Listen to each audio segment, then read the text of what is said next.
So the first term I want you guys to know is mechanical energy. You guys ever heard this term from like Science 10?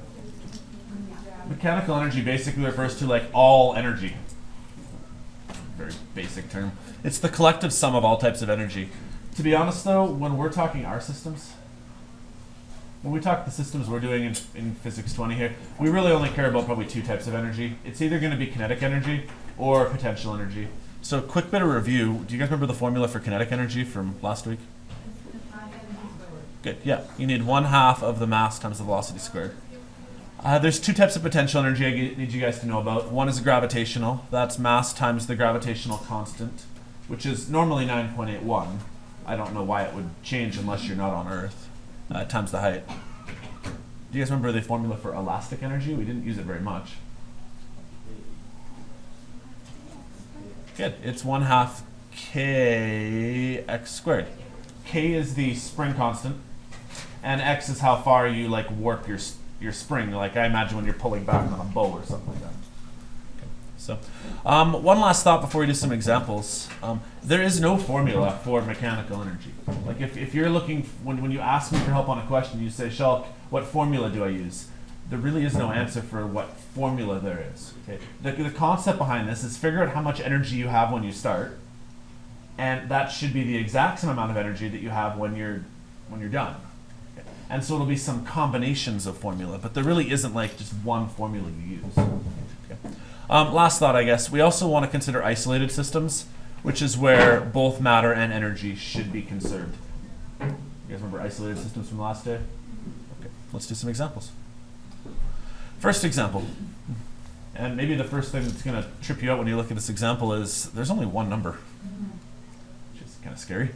So, scenario, person sitting on a toboggan at the top of a 23.7 meter tall hill. So, I don't know, flat ground, hill. This height right here is 23.7 meters. And there is a toboggan. Yes.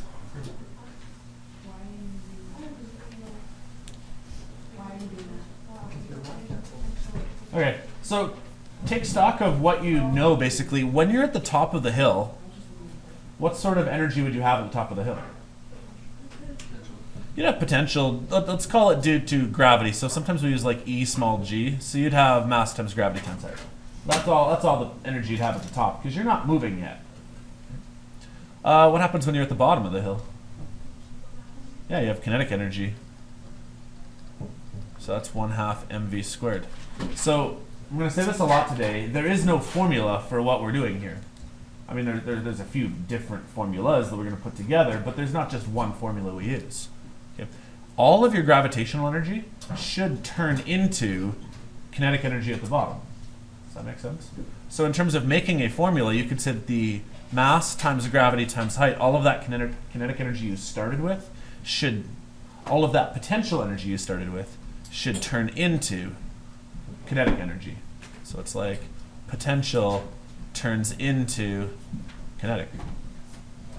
Okay, I heard a few of you guys rumbling here about mass. Should cancel actually, because I didn't give you that number. How do I get velocity by itself? Okay, so rather than dividing out half, could I say times by 2 and then square root? So times up the 2, square root this thing. Your velocity will be equal to the square root of 2 times gravity times your height. So 2 times 9.81, and your height is the only number I actually gave you, 23.7.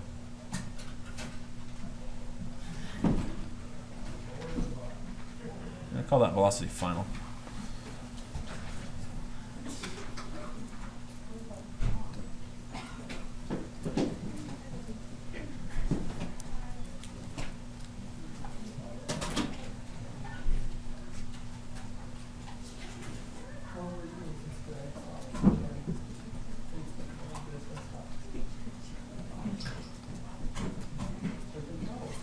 So I got 21.56. Okay, and then with sig digs, gravity gives you 3, 9.81 gives you 3. That number 2 though is exactly the number 2, so don't worry about that. And height gave you 3, so you should have 3. So 21.6 meters per second.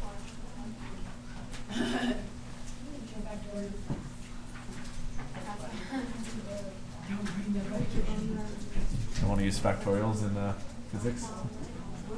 No. Alright, did that make sense? Okay. Have you guys solved questions like this maybe in grade 10? Yeah.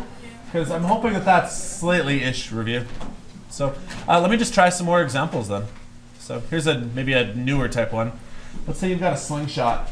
And so I'm going to tell you the spring constant of the slingshot. I just made up a number. I said 60 newtons per meter. And you're going to pull it back 85 centimeters. So I don't know, let me see if I can draw a slingshot. Here's a slingshot. And the elastic on the slingshot, I'm going to pull the elastic back 85 centimeters. And there's like a rock in there. Something in there. We want to figure out the maximum height this thing could reach if you shot it straight up in the air.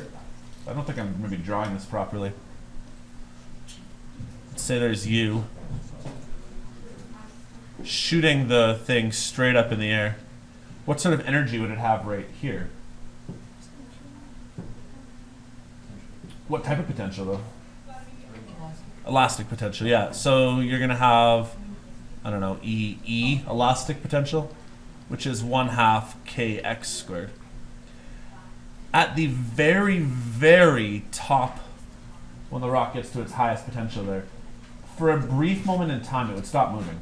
Does that make sense? And so really all it would have at this particular point would be gravitational energy, which would be mass times gravity times height. That makes sense so far? So all of your elastic energy should then turn into potential energy way up here at the top. So mass times gravity times height should equal 1/2 kx squared. Is mass relevant this time? Yeah, mass is relevant this time, so I can't cancel it out. What am I solving for? Height, h, yeah. So I've got to divide by m and g. So if your question is, what formula do you use? Well, you got to make your own formula. To get height by itself, it would be kx squared over 2mg.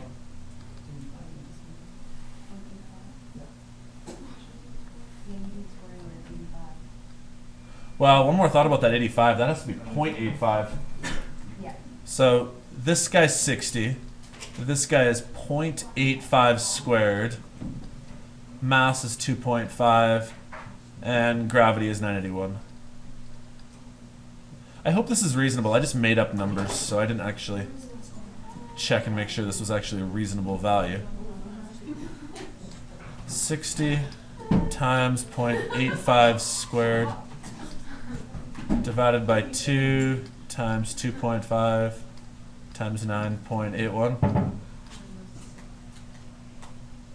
Yep. Alright, so that's 88 centimeters then. 2 sig digs? So not very far. So less than a meter stick. I guess it's not particularly that good of an elastic band. Or maybe the weight was too much. Maybe 2.5 kilograms is too heavy.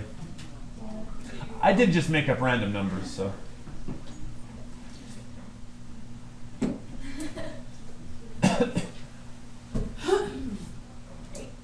that make sense? Is it straightforward-ish? Yeah.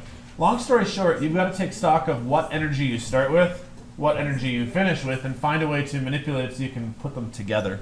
But there really isn't just one formula you use. Okay. Different scenario here. This is kind of based on our previous unit. Let's say you have a pendulum and you're going to pull it back. My question for you is, how fast can the pendulum get going? So let me see if I can draw this first. Here is normally where the pendulum would be sitting. This is 100 grams. And you pull the pendulum back to here. And you pull it back a horizontal distance of 35 centimeters.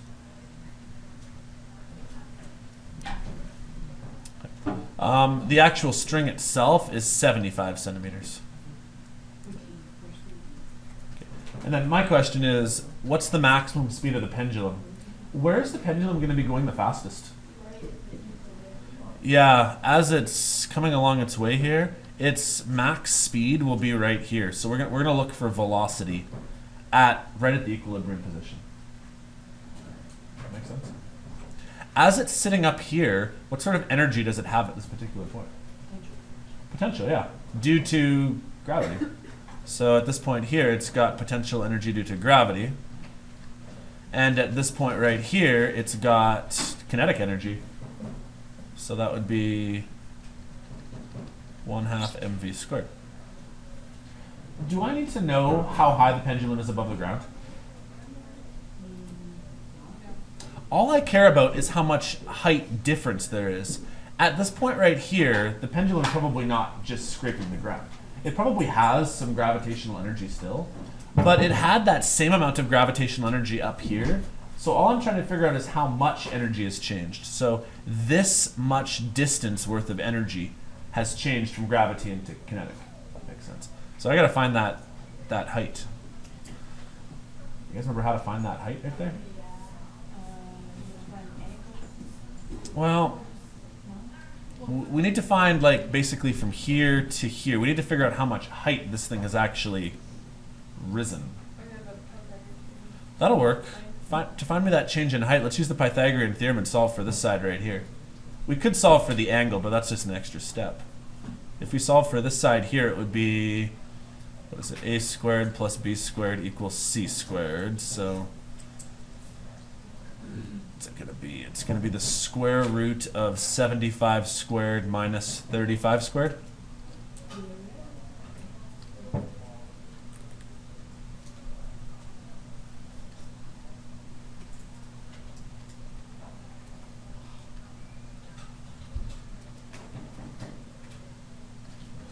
So let's go with this side right here as being about 66.33249 centimeters. That make sense so far? So from here to here is about 66 centimeters. How do I find this h value here then? From what? Good, yeah, subtract it from 75, because the 75 is the whole length there. So then 75, oh, of course I screwed this up.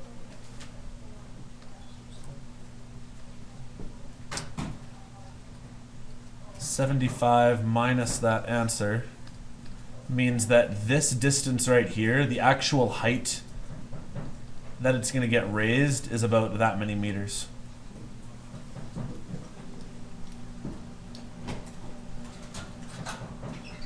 That makes sense so far? Okay, let's plug in my formulas. At this point right here, really all it has is potential energy. At this point right here, some of that potential energy has been converted into kinetic energy. So mass times gravity times height will equal 1/2 mv squared. Was the mass actually relevant? Is mass ever relevant when we're talking about a pendulum? When you think back to our previous unit, was mass actually part of the pendulum formula typically? No. So mass was actually not necessary. So to get V by itself, it's that same formula we used just a few slides ago. It's 2 times G times H. So 2 times 9.81 times by... Okay, this unit right here, though, is in centimeters. And I need it in meters. So, like, I could do this, 8.66 over 100. But make sure you put that unit into to meters. So I'm going to divide by 100 to make it meters. Times by 9.81. Times by 2. And square root the whole thing.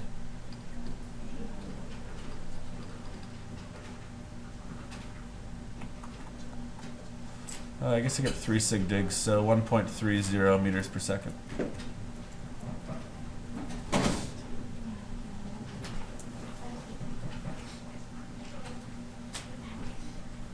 Sound good? Okay, now's probably as good a time as any to go over this concept. Do you guys remember the difference between velocity and speed? Yeah, one is a vector, one is a scalar. Whenever we work with energy, energy is considered to be a scalar unit, meaning that we don't care about what direction it's traveling. This pendulum is a very good example for why. The pendulum was going this way, then this way, then this way. It's always changing direction. So if I don't do this properly when I phrase questions, we don't actually care about a direction when we use energy questions. All we care about is the actual speed, because the direction itself is often changing. Does that make sense? So, I mean, if you had to have a direction, the direction at this particular moment would be going that way, I guess. But for the most part, we're going to ignore directions. Energies are scalars. Make sense? Is this pretty straightforward? No problems? All right. Two last examples then. I want to re-bring back an example. We actually did this in the dynamics unit. The idea here is that you've got two boxes on a pulley system. We want to figure out how fast they're traveling. Okay.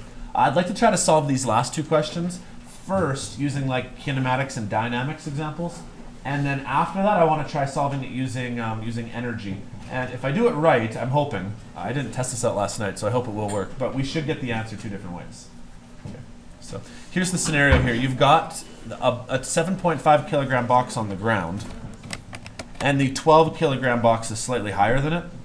Come on.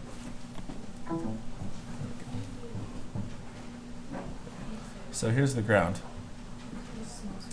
And this box right here is 3 meters off the ground. That's actually kind of all you get. My question is, how fast is this box going to be hitting the ground at? So first I'd like to try solving this using like a kinematics dynamics type way of approaching the problem. Okay. If I want to find the velocity as it hits the ground, really I'm looking for velocity final. That makes sense? Okay. I actually know the distance it's going to travel. So like the distance the box will travel will be 3 meters. The velocity final is what I'm looking for. What's the velocity initial going to be? Good, 0. Which means if I want to solve for velocity final, I need to know one more piece of information. I either need to know acceleration or time. Yeah, I'm not going to have much luck solving for time. I could solve for acceleration. Here's the problem though, it's not 9.81. Well, because although this box is getting pulled down at 9.81, there's a counterweight on the other side. So it's not going to fall quite at that speed. So I have to incorporate dynamics into this as well. So I will find acceleration, but I have to do that by doing dynamics. In dynamics, we had a formula that said the sum of all of your forces is equal to mass times acceleration. Okay. One of the forces you have is the force of gravity pulling this guy down this way. And the other force you have is the force of gravity pulling this guy down the other way. Maybe rather than drawing them like this, though, it'd be better to draw it as like a system where one force is pulling you this way and the other force is pulling you this way.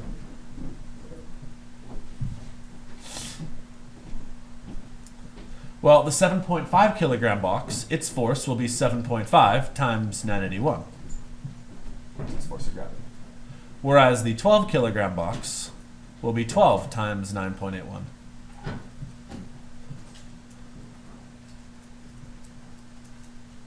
So you can almost write it like this. The force of gravity for box 1 minus the force of gravity for box 2 should be equal to mass times acceleration. This will be 12 times 9.81 minus 7.5 times 9.81. So let me just find that value. 12 times 9. Actually, why don't I do this? 12 minus 7.5 and then times by 9.81. That should be the same thing. So the net of all of my forces is 44.145 newtons. And that's equal to MA. What mass do you use? Good question. Well, we don't have to go to 12 kilogram one. Anyone remember? You do. You need to use the mass of the system. Oh, Okay. right. And that's why I drew it like this, because collectively the system itself is going to be 19.5 kilograms. The whole system should be traveling the same speed, right? So we treat them as though they're just one item. So then when I'm dividing by mass, I'm dividing by the collective mass, which is 19.5. So then acceleration should be equal to... Whoa, hang on. I didn't do that right. 44.145 divided by 19.5 means this thing should be accelerating at a rate of 2.26 meters per second squared. Which hopefully that makes sense. It should be less than gravity itself, right? Because gravity is 9.81, but because of the fact that you have this counterweight on the other side, you should be getting less gravity into it. Okay, so last thought here. Now we need to put this into our kinematics equation. So which one do we use? Probably acceleration is equal to velocity final minus velocity initial over time.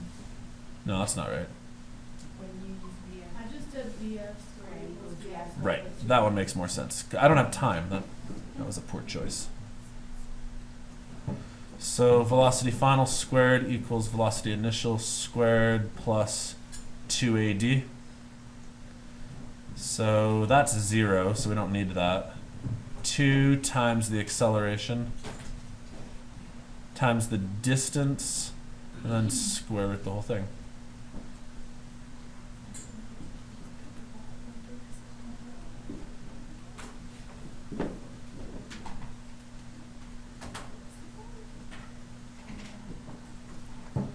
So I got 3.6. Do I get 2 sig digs? Just 2 sig digs. 3.7 meters per second.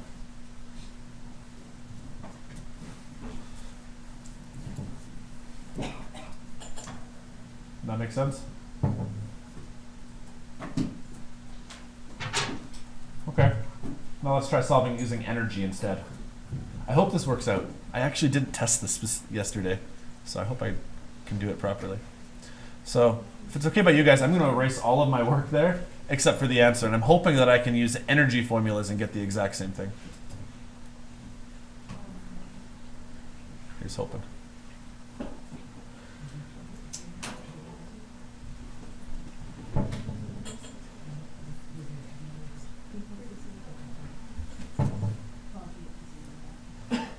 Was everybody okay with the answer I got there for velocity? Okay, so let's try using energy. In this scenario right here, what sort of energy does the system have? Like, just as it's starting, what did you say? Yeah, there's some potential energy. Basically, this box right here has some potential. Oh, sorry, my board just glitched out again. So as we're starting here, I would say that we have some potential energy. There is mass times gravity times height. And really that's this 12 kilogram block right here. It's the one that has the potential to fall. So you could then say 12 times 9.81 times 3 meters. That's how much potential energy you have to begin with. So 12 times 981 times 3 means that you've got 353.16 joules of energy to start with.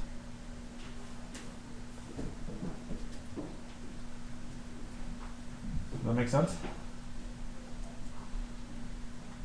Okay. Well, the other one's going to have kinetic, but it's actually also going to have some gravitational as well. Let me see whether I can draw the diagram when we're done. When I'm done, what will happen now is the 12 kilogram box will be just about to hit the floor, and the 7.5 kilogram box will now be above the ground. So if I kind of drew like a before, sorry this is kind of backwards here, this is before, and this is after, you're actually going to have two different types of energies at this point here. You're going to have some kinetic energy happening, because these boxes will be moving. Does that make sense? But you're also going to have this box right here will now be above the ground, and it will also have some potential energy as well. Does that make sense? So I'm going to start off by trying to find the potential energy of this guy right here. And this will be mass times gravity times height as well. Only now it's going to be 7.5 times 9.81 times however high in the air it is. How high is this box going to get into the air? It would be 3 still. So 7.5 times 9.81 times 3 means that there's 220.725 joules of energy just sitting up here with this guy being in the air. Why are these two numbers different? They have different masses. And because they have different masses, that energy has, well, it hasn't been lost, but what has that energy been transformed into? Kinetic energy. Because the boxes are now moving. So we used to have this much energy to start with. We now have this much energy left in terms of potential energy. But the difference between these two numbers must be how much kinetic energy these boxes have. Does that concept make sense there? So I'm going to take these two numbers of 353.16, subtract 220.725, and when I subtract these numbers, I can then say, I need more room here.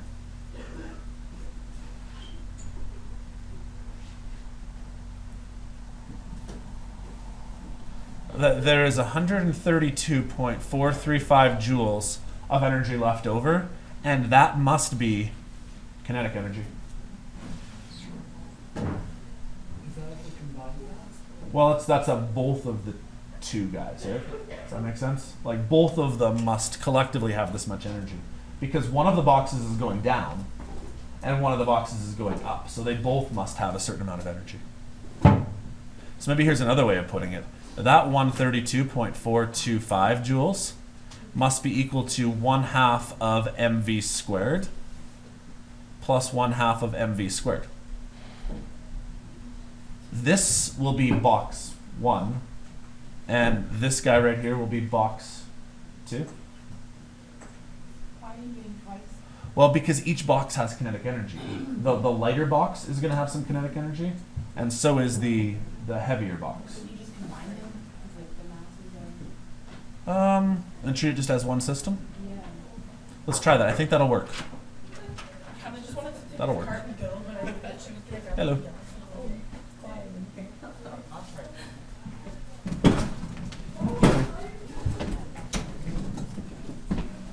Did it end up giving the same answer for when you do combined mass? Okay. So then go 132.452 joules equals 1/2 of 19.5 v squared.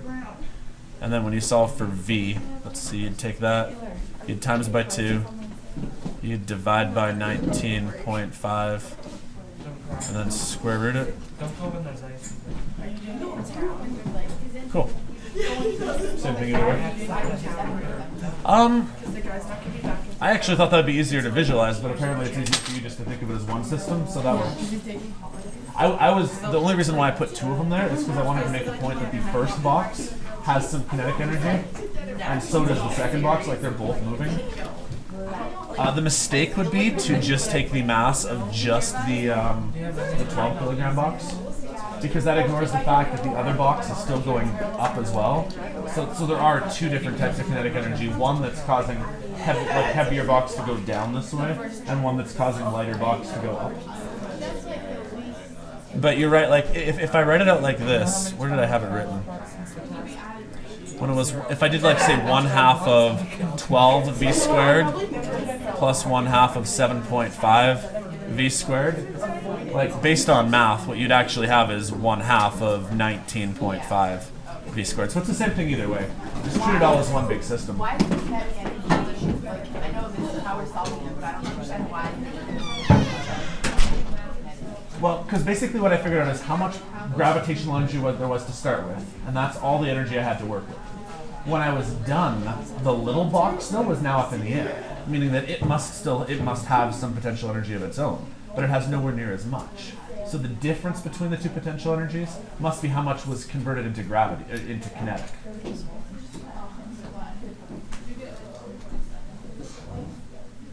Okay, sorry, the distraction there I think threw me off a little bit. Was everyone able to solve and get 3.7 as well? I kind of skipped a few steps at this point here. So take your 132 times by 2, divide by 19.5, and square root the whole thing, and that should get you your velocity. So, quick summary of how I did it using energy. I found the potential energy of the heavy box. I found the potential energy of the lighter box. I subtracted the two. The reason why I subtracted the two is that's how much kinetic energy must have been transferred. Once I found that kinetic energy, I just treated it as one big system. So I collectively used both masses and then made that difference in energy equal to 1/2 mv squared. Divide out the mass, times up the 2, square root it, now you have the velocity. Now this is the velocity though of the actual system. So this box right here is going down at 3.7 meters per second, whereas this box right here is going up at 3.7 meters per second. That makes sense? Okay. From now on, at least specific to this unit, I'd like you guys to solve using energy formulas, unless I ask you otherwise. But in theory, you actually can solve a lot of questions using either energy or kinematics dynamics. So I've got one last example here. It's same kind of concept here. I want to solve it first.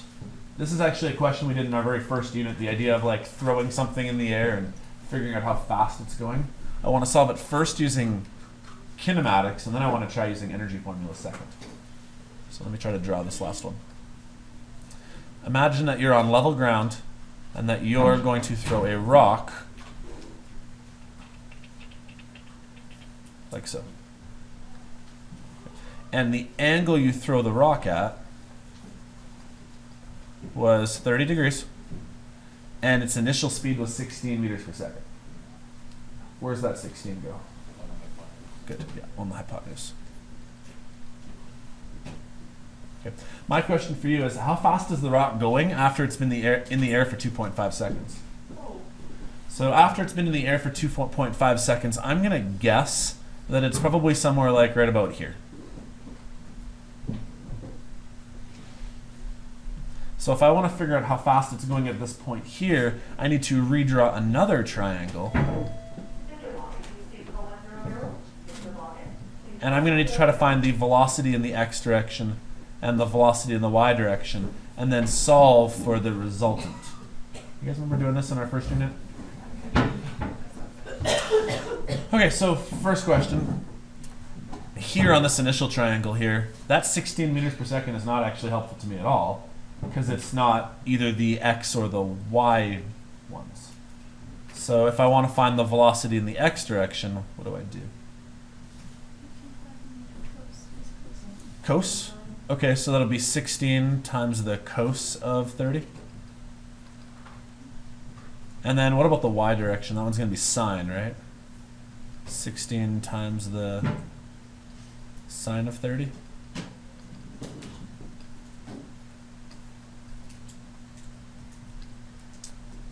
Make sure I'm in radian degrees.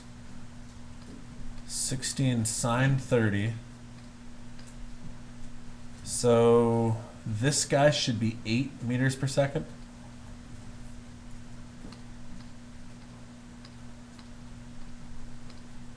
And this guy should be 13.856 meters per second.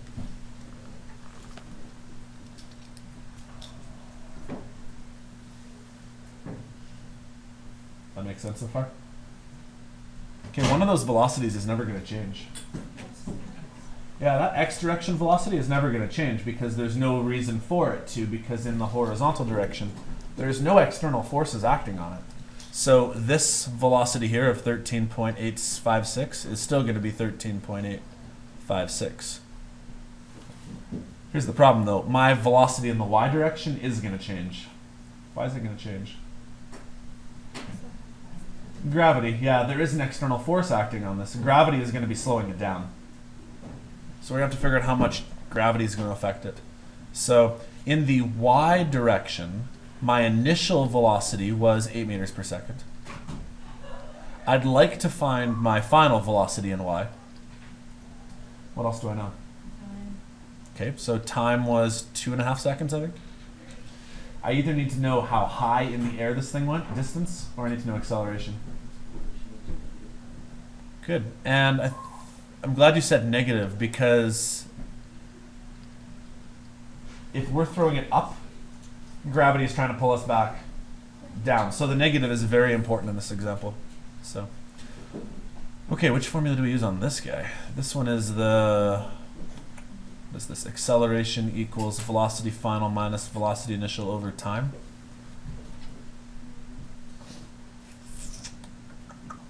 So then negative 9.81 equals velocity final minus 8 over 2.5.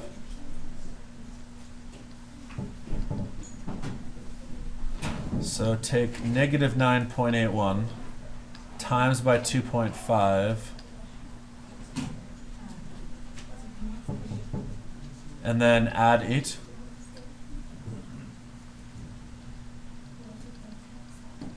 Did you guys get this negative 16.525 number? Yep. Is that reasonable?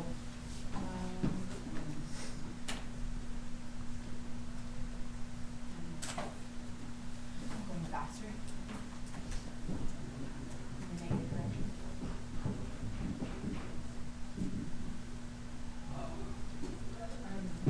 Wouldn't you be slowing down if gravity was? That's why I'm worried about it. I wonder whether 2.5 was too much time. Whether 2.5 means that now the when you've thrown it, it's now like below your initial trajectory. Oh. That's my fear here. Negative makes sense though, doesn't it? Because it should be going Yeah. downwards. But that 16.525 I'm a little worried about.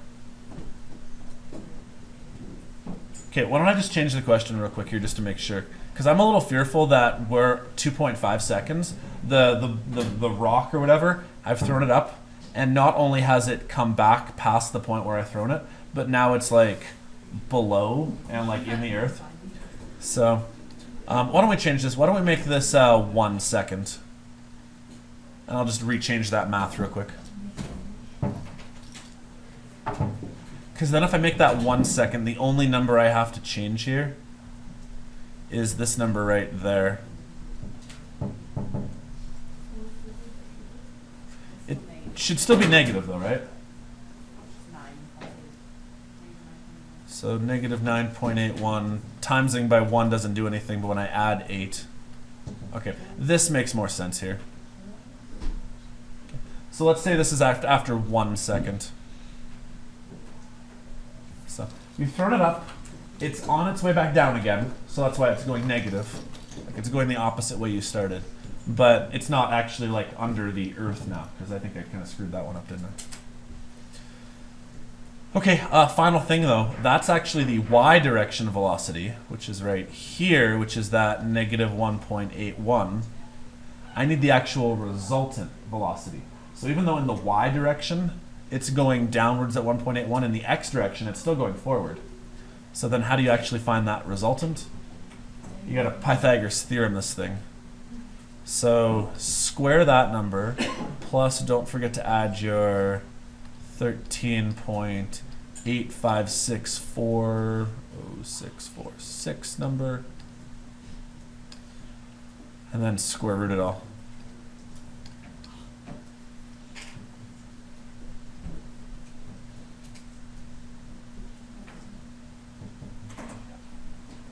So I got 13.97.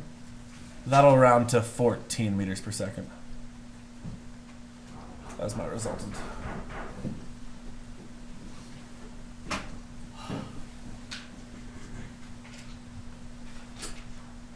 that make sense? So this is like the second, What was that? this is the second rehab? Yeah, this is the second VY. Well, the 14 is actually the resultant triangle one.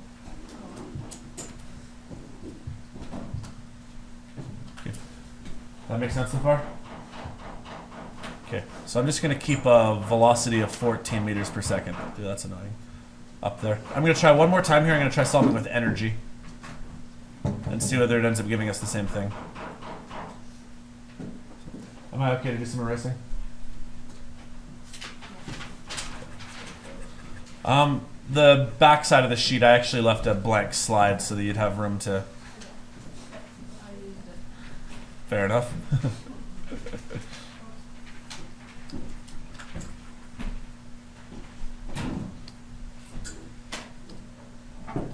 Okay, so let me redraw this diagram one more time here, and we'll solve it trying using energy formulas. So here's me basically throwing the rock up in the air.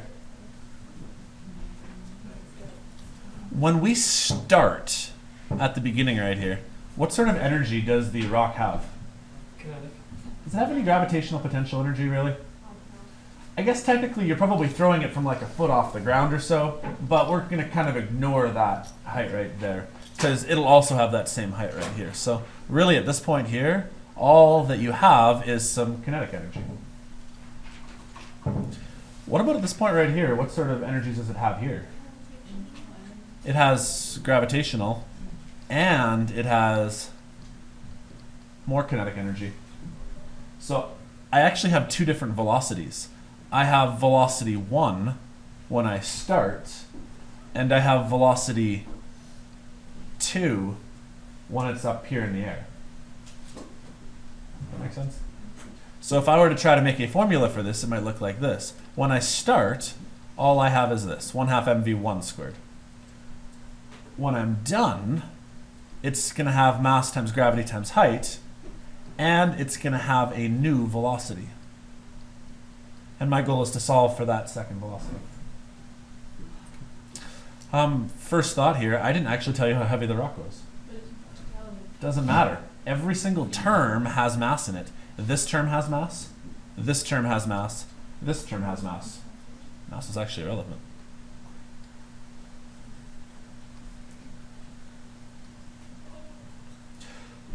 Okay, well, what do I know? I know velocity 1 was 16 meters per second. I know gravity is 981. Height. I didn't actually give you height, did I? We could calculate it, though, using kinematics principles, though. We could try to find this height right here. Try to find that height. Remember how when we were working in the y direction? Sorry I erased all of my work, I should have kept it. But in the y direction, we said that our velocity final in the y direction was, what was it, negative 1.81 meters per second? We said time was 2.5 seconds. No, we made that 1 second. And acceleration was negative 9.81 meters per second. We had an initial velocity in the y direction. I forgot what it was, though. Was it 8? You know, the only thing we didn't solve for was distance in the y direction. So you guys actually have all of the other variables. I don't care what formula you pick, but pick a formula. Let's solve for the distance in the y direction this thing would have traveled.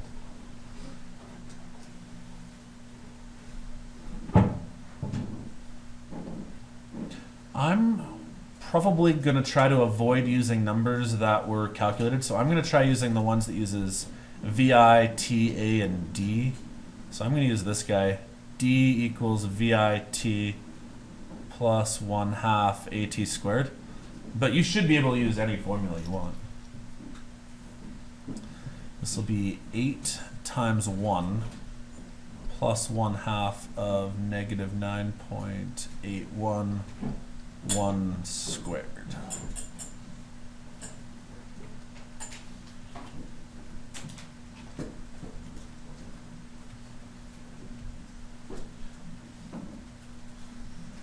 I guess 1 squared is kind of pointless.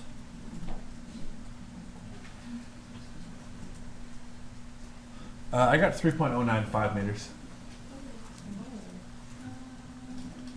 Did you solve using this formula or a different one? I skipped going 1 squared because that was kind of silly. So I did 8 times 1 plus 1/2 of 9.81 times 1.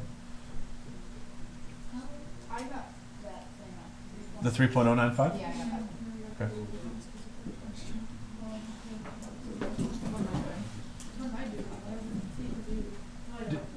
Did you guys use the same formula I'm using? So 8, I mean, this is redundant, but 8 times 1 plus 0.5, negative 9.81, 1 squared. Oh, because I didn't put it negative. Ah. Alright, so now that I know that distance the thing traveled in the air, that's the actual height. So that's 3.095. It's going to equal 1/2 of my second velocity squared. Oh, I hope you guys are doing a better job of keeping organized than me, because I'm all over the place. I am so sorry, guys. I have numbers everywhere. There should be a plus sign, actually. Wait, how do you get V2 by itself? Okay, we got to subtract this thing over here, and then we got to times by 2, and then we got to square root. Did you just cancel out that half or no? This one has a 1/2, this one has a 1/2, but this one here does not. So no.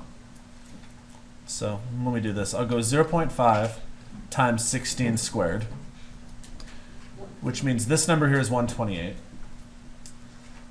Then I'm going to subtract away the 9.81 times 3.095. So that means that this number is now on the other side.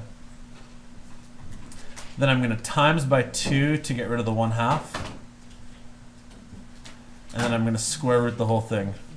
And my hope is, I hope this works, that I get the exact same number, which is that my second velocity is basically 14 meters per second.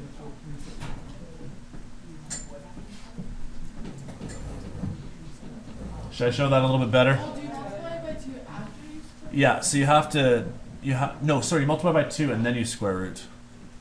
So 1/2 of 16 squared, take this number and subtract it away, then times by 2, then square root. Whoa, I did it in a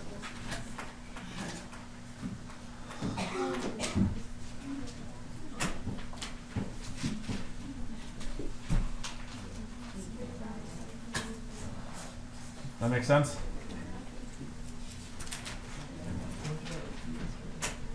Okay, so quick summary here, and then I'll let you guys go take a break because I've been talking at you for an hour. Energy is a different way of considering the world. Rather than doing like kinematics and dynamics formulas, which do work, by the way, you can still solve those ways. I'd like to encourage you to now consider using energy instead. And there is no formula for the question. You have to consider what energies you have at what points. So for example, in this one here, you started with only kinetic energy, and when you were done, you had like some kinetic, some potential.